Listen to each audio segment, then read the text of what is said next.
Hello, my name is Dan McLean. I'm the math department chair here at Homewood-Flossmoor High School. And I'm going to give you a little presentation we're going to go over some of the department goals. We're going to go over some of the philosophy of the math department. And at the very end, we're going to talk about some of the sequences that students may go through math, so the prerequisites and so on, and their path that students might take. So let's first talk about the Homewood-Flossmoor transfer goals. So at Homewood-Flossmoor, we seek for students to do these things upon leaving our school. So we want students to be able to value diversity. We want students to communicate effectively. We want them to collaborate respectfully. We want them to govern themselves. And I would say this fifth one is probably where the math department comes in. And that is, we want students to think critically and creatively. And then finally, we want students to be able to adapt to evolving circumstances. Obviously, the goals are a little bit longer, but those are the main ideas that we want students to leave Homewood-Flossmoor High School with. Specifically in the math department, we have a few goals as well. So we want students to leave HF having learned methods for problem solving and be able to apply those methods across a variety of contexts.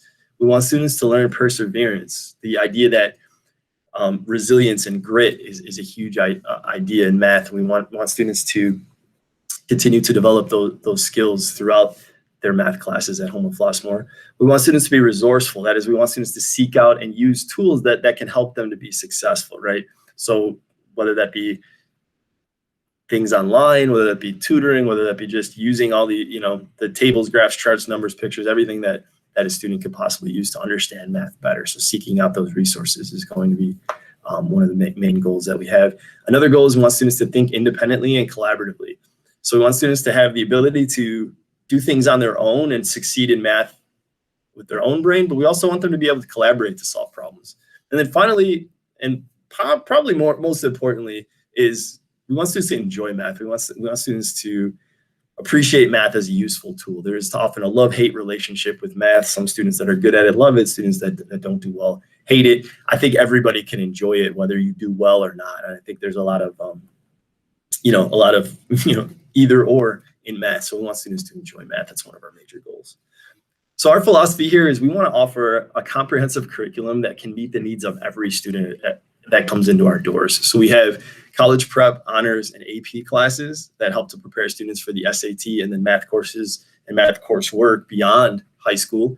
And then we also have, for students where math maybe just isn't their thing, we have academic core and transitional math classes that students can take.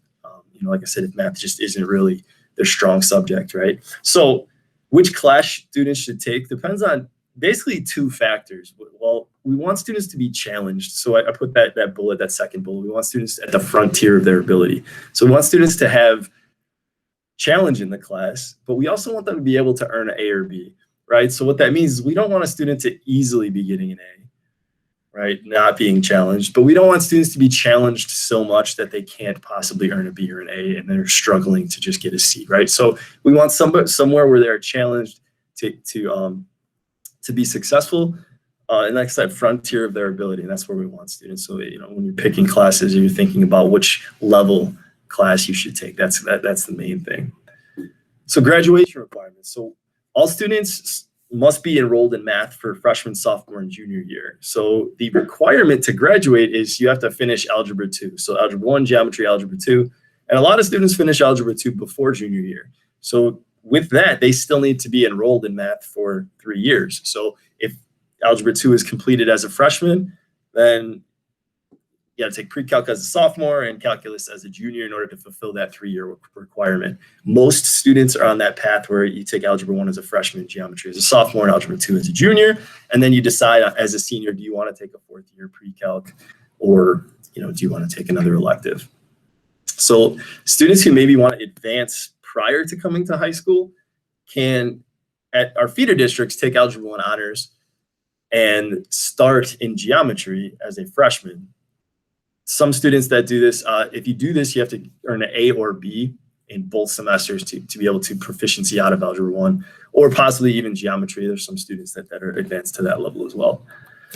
So advanced students, so course progression for the advanced students that will end up in calculus and higher level classes. So junior high students must earn A's and B's for both semesters of any HF math course that they're taking, right? So they can take geometry honors Algebra 1 honors. Algebra 2 honors isn't offered as much for kids before high school, but there have been situations. So students who are in a C or less first semester will be moving down to the next level math course and take Algebra 1. So say you're taking Algebra 1 as an 8th grader, you get a C, no big deal. You just take the normal 8th grade math class and then you take Algebra 1 as a freshman, right?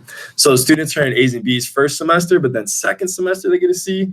They got a couple options as well. They can also, so if you took Algebra 1 as a 8th grade student and you got A first semester but C second semester, you have the option to retake the course during summer school, right? So that's going to be like the students that we can encourage to do that. Or second, you can just retake the whole course. So you took Algebra 1, you got an A and then a C.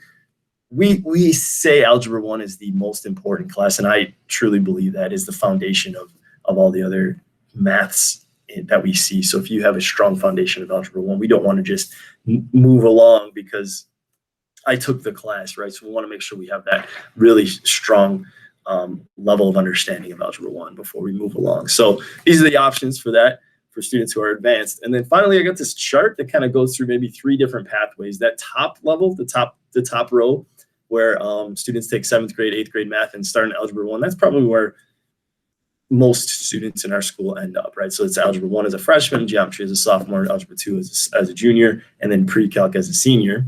And then that second row, that's a little bit more advanced. That's a student who would have taken Algebra 1 before coming to high school. And again, if they get an A or B in 8th grade, then they're free to, they are proficient and they could take algebra or geometry honors as a 9th grader.